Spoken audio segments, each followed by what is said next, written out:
Anda tahu kan, refleks alami kita saat melihat tagihan kartu kredit dengan terlalu banyak angka nol, otomatis panik ya.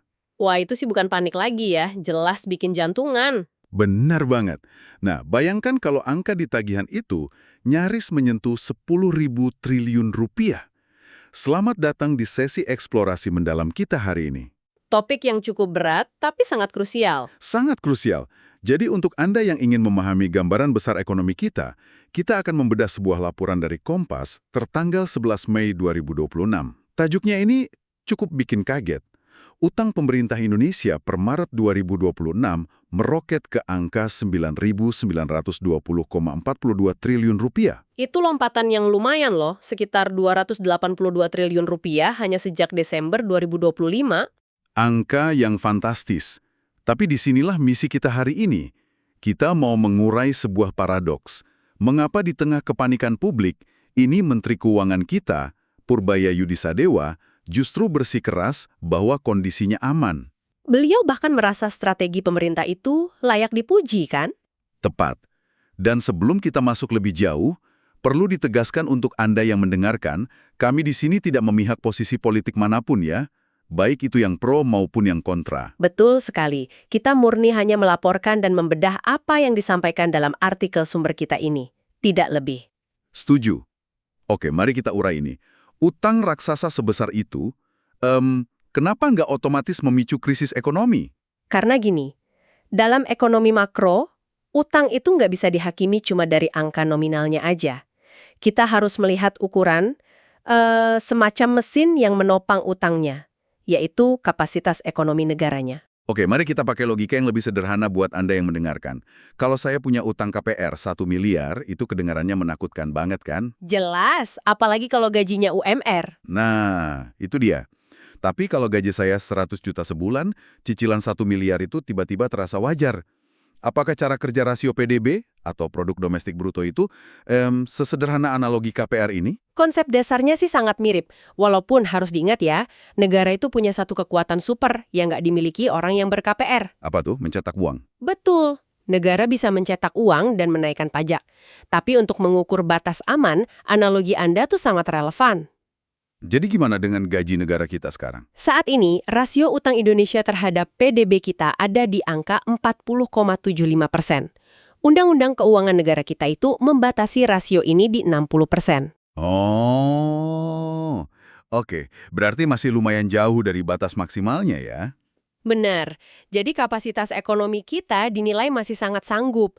Kalau mau bandingkan dengan tetangga, di sumber kita disebutkan Singapura itu rasionya sampai 180% dan Malaysia di atas 60%. Wah, saya baru tahu Singapura setinggi itu. Berarti strategi pengelolaan kita diklaim sangat berhati-hati ya. Tepat sekali. Itu yang digarisbawahi oleh pemerintah. Tapi rasio itu kan cuma angka di atas kertas. Maksud saya, PDB adalah nilai total perputaran ekonomi, bukan tumpukan uang tunai di brankas. Saat jatuh tempo, dari mana uangnya untuk bayar hampir 10.000 triliun ini? Apakah kita ngemis dolar ke luar negeri? Nah, ini poin krusial yang sering luput dari perdebatan publik. Kalau kita bedah datanya, ternyata kita nggak sedang sibuk mengetuk pintu kreditur asing. Masa sih? Terus dari mana mayoritas utangnya? Sekitar 12%-an. Tunggu, ini menarik Anda menyebut SBN. Saya baca salah satu komentar warganet di artikel sumber kita yang bilang, ngapain ngutang ke luar negeri? Jual saja surat utang dalam rupiah ke rakyat sendiri. Haha, warganet yang pintar. Iya kan? Apakah warganet ini secara nggak sengaja menebak strategi pemerintah kita? Sebenarnya warganet itu sedang mendeskripsikan mekanisme yang memang sedang dijalankan. Menerbitkan SBN dalam rupiah itu adalah strategi pertahanan. Pertahanan dari apa? Fluktuasi kurs. Betul sekali.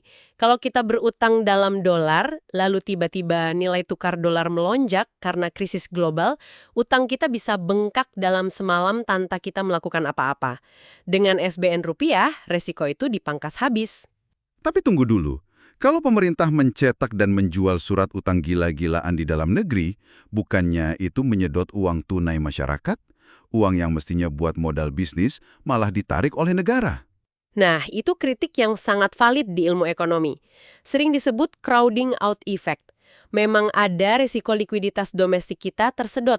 Terus kenapa pemerintah tetap milih jalan itu? Karena pemerintah menukar resiko likuiditas tersebut dengan stabilitas. Memperluas basis investor domestik berarti utang kita nggak gampang goyah oleh kepanikan investor asing yang bisa narik dananya kapan aja. Oh, saya paham sekarang. Ini instrumen yang terukur demi kesinambungan fiskal ya? Tepat. Begitulah klaim dari pemerintah yang kita bedah hari ini. Jadi, untuk Anda yang mendengarkan, kesimpulannya kira-kira begini. Melihat angka 10.000 triliun memang bikin jantungan. Tapi secara makro, nominal ini dikendalikan oleh rasio PDB yang masih di bawah batas hukum. Dan ingat, strukturnya sengaja didominasi utang domestik untuk menghindari jebakan nilai tukar dolar. Benar banget. Nah, ini membawa kita ke satu pemikiran yang cukup provokatif untuk Anda renungkan. Jika mayoritas utang raksasa ini berbentuk surat berharga yang dibeli oleh rakyatnya sendiri.